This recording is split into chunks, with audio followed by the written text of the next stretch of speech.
Imagine stepping into a world where larger-than-life characters dominate the spotlight, where cheers and boos echo through packed arenas, and where every move is designed to thrill millions watching at home. Yet, behind the curtain of this dazzling spectacle exists a darker reality, one not filled with glory, but with whispers of fear and resentment. This is the story of Bill DeMott, a man whose journey from an unremarkable mid-card wrestler to one of the most despised figures in wrestling history would leave scars on those he trained and forever taint his legacy. But how did someone so forgettable inside the ring gain so much power outside of it? That's the mystery we're about to unravel. Bill DeMott's career began in World Championship Wrestling, where he performed under the name Hugh Morris.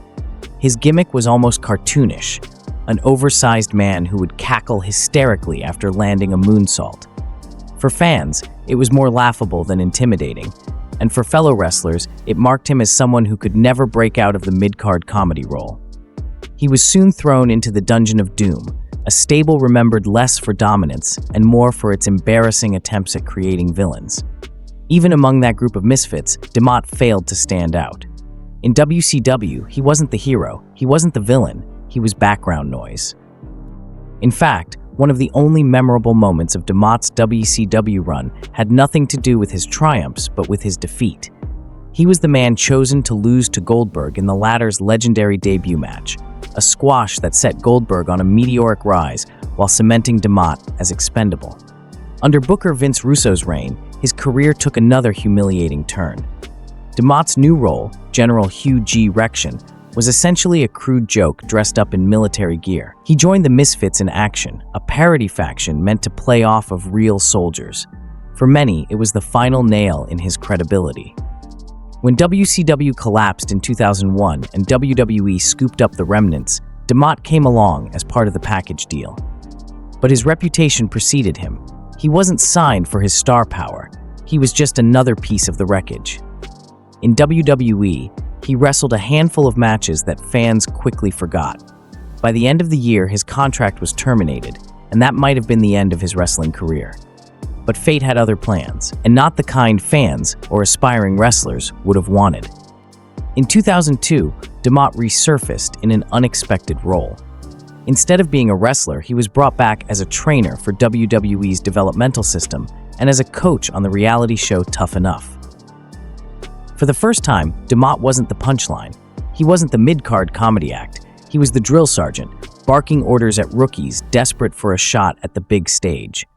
With his booming voice and aggressive demeanor, he seemed born for the role of the tough coach. To some viewers, he was entertaining, but for those under his command, the experience would be remembered far differently. One of the most vocal trainees to call out DeMott's methods was Daniel Puder, winner of Tough Enough in 2004. Puder wasn't your typical rookie. He had a legitimate MMA background and carried himself like a real fighter. He expected discipline, professionalism, and guidance. What he got instead, according to him, was bullying. DeMott allegedly held grudges over trivial matters, like Puder refusing to go out drinking with him, and would escalate situations unnecessarily. In one incident, when DeMott thought Puder wasn't taking a move correctly, he reportedly grabbed his finger and bent it back with force. Puder, unfazed, told him to either break it or behave like a real coach. The tension between them exposed a disturbing pattern. This was not just tough training. This was intimidation disguised as coaching. Puder later described DeMott's behavior as unacceptable, saying that in any legitimate gym, such conduct would never be tolerated. While WWE portrayed DeMott as the angry drill instructor for television drama, behind the scenes, rookies were beginning to see something far more sinister. The role gave DeMott something he never had as a wrestler: power. And once he had that power, he leaned into it. By 2005, DeMott's influence grew even further. WWE made Deep South Wrestling its official developmental territory, and DeMott was promoted to head trainer. For many young wrestlers, this was their ticket to the big leagues. They would sacrifice everything, endure endless drills, and dream of one day walking down the ramp on Monday Night Raw or SmackDown. But under DeMott's leadership, those dreams came at a price few were prepared to pay. The stories that began to emerge painted a picture not of a coach building future stars, but of a man breaking them down mentally and physically. Kevin Matthews, a trainee in Deep South, would later describe the experience as devastating. He claimed that DeMott wasn't interested in nurturing talent, but in humiliating it. Matthews said he entered the system confident and motivated, but left feeling like a shell of himself. His description was chilling. If DeMott liked you, you survived. If he didn't, he would make your life hell, either by mentally breaking you until you quit, or by burying you to management until you were released. To Matthews, DeMott wasn't a coach at all. He was a predator hiding in plain sight, feeding off the vulnerability of young wrestlers desperate to succeed. Yet, despite the complaints and whispers of abuse, DeMott remained in power. The cycle continued, and the number of trainees with horror stories grew. Why wasn't anyone stopping him?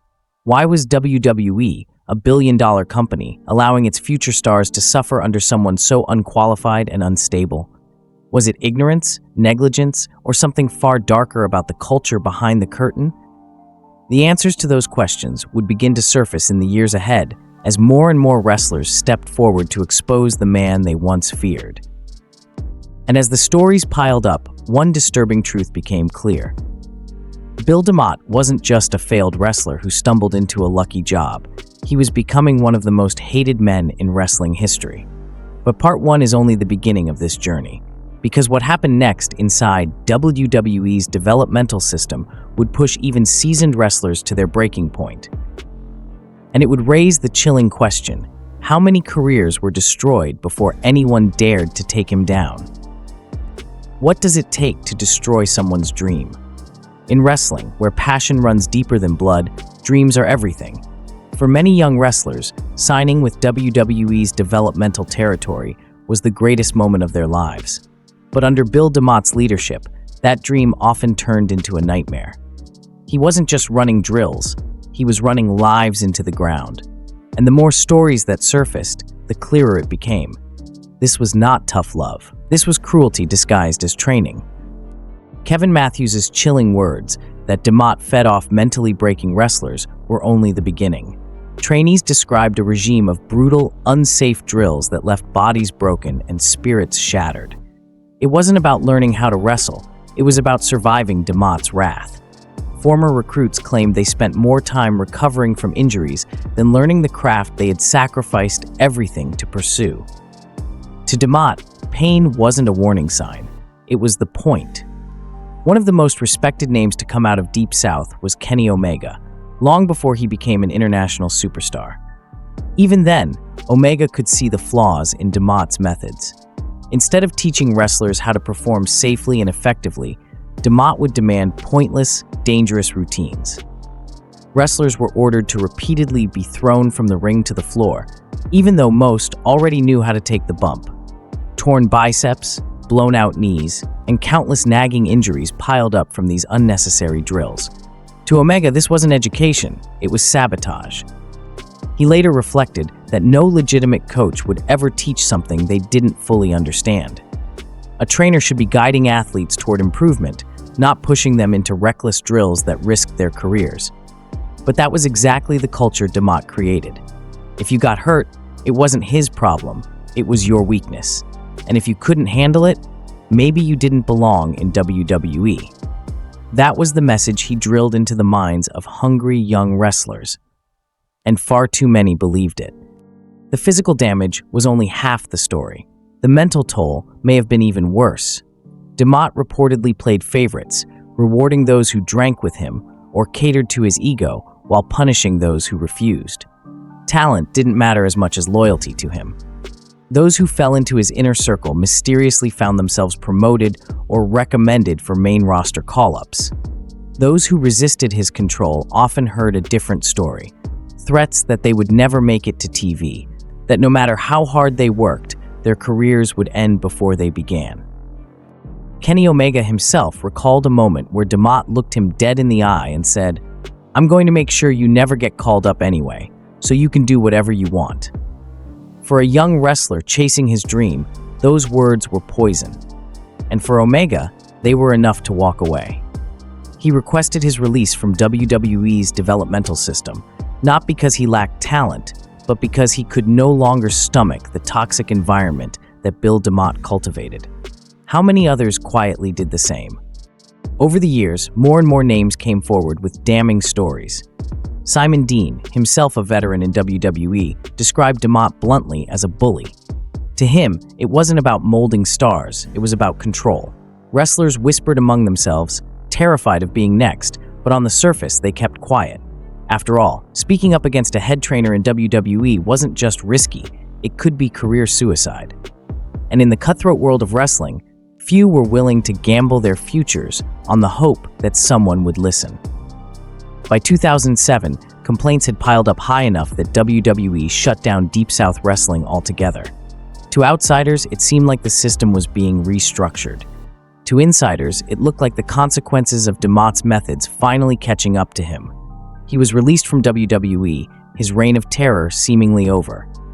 For a brief moment, it looked like the nightmare was finished. Wrestlers could breathe again. But in wrestling, nothing stays buried for long. Shockingly, in 2012, WWE brought Bill DeMott back. Not only was he rehired, but he was promoted into an even more powerful role, head coach of Florida Championship Wrestling, which soon rebranded as NXT. This was no small position. NXT was the new crown jewel of WWE's developmental system, the place where the stars of tomorrow were forged. And into that environment stepped the same man whose reputation had already left scars across the industry. It was as if WWE had forgotten the warnings, or worse, chosen to ignore them. The cycle began all over again. Stories of physical abuse, verbal harassment, and intimidation resurfaced, this time with even more eyes watching. Wrestlers alleged he slapped trainees, mocked their ethnic backgrounds, tore clothing off those recovering from surgery, and hurled slurs that had no place in a professional environment. The fear that once lingered in Deep South returned in full force, only now the stakes were higher because NXT was producing the future faces of WWE. If DeMott's grip was toxic before, it was downright dangerous now. And yet, despite the growing list of accusations, Bill DeMott held on to his power. For years, he remained untouchable, shielded by WWE's insistence that all was well. But cracks were forming. Whispers were turning into voices, and voices into open letters. Wrestlers who had once suffered in silence were beginning to speak publicly, and the stories they told would ignite a firestorm that WWE could no longer ignore. The question was no longer if Bill DeMott would fall, it was when. But how many more careers would burn before that day finally came? For years, whispers had haunted WWE's developmental system. Whispers of drills that left young wrestlers broken, of insults that cut deeper than steel chairs, of favoritism and corruption hiding behind the mask of tough coaching. But whispers can only stay whispers for so long. By the mid-2010s, those whispers erupted into a storm, and at the center of it all stood Bill DeMott, the man now accused by dozens of former trainees of creating a culture of fear inside WWE's most important training ground. The silence was breaking, and the world was finally listening. It began with small cracks. Former NXT wrestlers started hinting in interviews that their time under DeMott was toxic. Stories of him slapping trainees, using homophobic and racist slurs, and even physically assaulting injured wrestlers spread like wildfire online. Enzo Amore, EC3, and Rusev were among those reportedly targeted. In one shocking incident, DeMott allegedly ripped a shirt off Rusev's body just weeks after neck surgery. In another, he reportedly grabbed a recovering wrestler, Dax Harwood, by the neck. These weren't accidents. They were deliberate shows of dominance, designed to remind everyone who controlled the room. But abuse isn't just physical.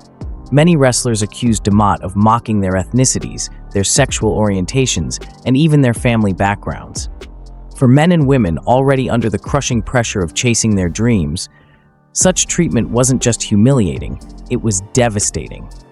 For years, trainees had endured it in silence, terrified of losing their chance at stardom if they spoke up. Yet as more names came forward, it became harder to keep the lid on the truth. One of the earliest to speak publicly was Ivelisse Velez, known in NXT as Sofia Cortez. She claimed her release from WWE was a direct result of standing up to DeMott. Her words carried weight. After all, this was someone who had been inside the system, who who had felt firsthand the consequences of resisting him. She wasn't the only one. More and more former trainees came forward, each story echoing the same disturbing themes: dangerous drills, verbal abuse, humiliation, and intimidation. The picture forming was impossible to ignore. Then came the tipping point. In early 2015, an open letter written by former NXT wrestler Austin Madison, better known today as Luchasaurus, was made public. The letter was a bombshell. Madison described in detail the culture of fear that DeMott fostered, filled with unsafe practices, discriminatory remarks, and relentless psychological abuse. It wasn't just one or two isolated incidents, it was an entire system poisoned by one man's power trip. The wrestling world couldn't look away anymore. Almost immediately, the letter was backed up by others. A second open letter surfaced. More former trainees corroborated the claims. Social media exploded with outrage. Fans demanded answers, journalists dug deeper, and suddenly WWE found itself in the middle of a scandal that threatened its credibility. This wasn't just a rogue trainer being accused.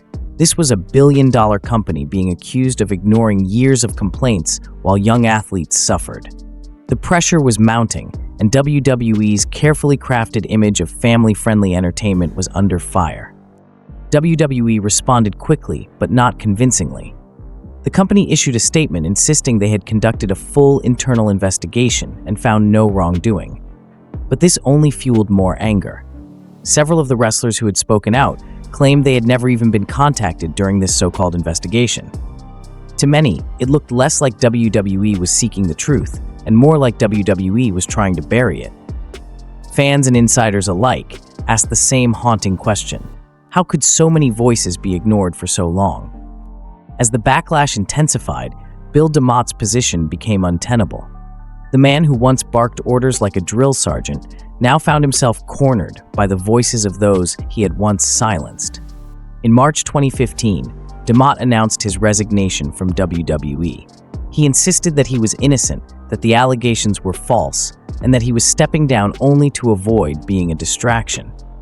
But to those who had lived through his reign, the resignation felt like vindication. For the first time, the cycle of fear was broken. Yet even in resignation, questions remained. WWE never fully admitted fault. They never acknowledged the depth of the pain caused under DeMott's leadership. For the trainees who had endured broken bones, crushed confidence, and shattered dreams, there was no real closure. Some went on to find success elsewhere. Others quietly faded away, their careers cut short not by injury or lack of talent, but by the toxic environment they were forced to survive. The damage could never be fully undone. Today, Bill DeMott denies all accusations. To this day, some defend him, claiming his methods were simply old-school toughness. But for many, his name remains synonymous with abuse, favoritism, and fear. His story is a reminder that behind the glitz and glamour of professional wrestling lies a darker side, one where unchecked power can ruin lives, and where silence can be as deadly as violence itself. The legacy of Bill DeMott is not his matches, not his gimmicks, not even his drills, it's the scars he left behind. And so we end with a question, one that goes beyond wrestling itself. In a world where dreams are dangled like prizes, how many more Bill DeMotts are still hiding in the shadows, waiting to exploit that hunger? And more importantly, will anyone speak up before history repeats itself?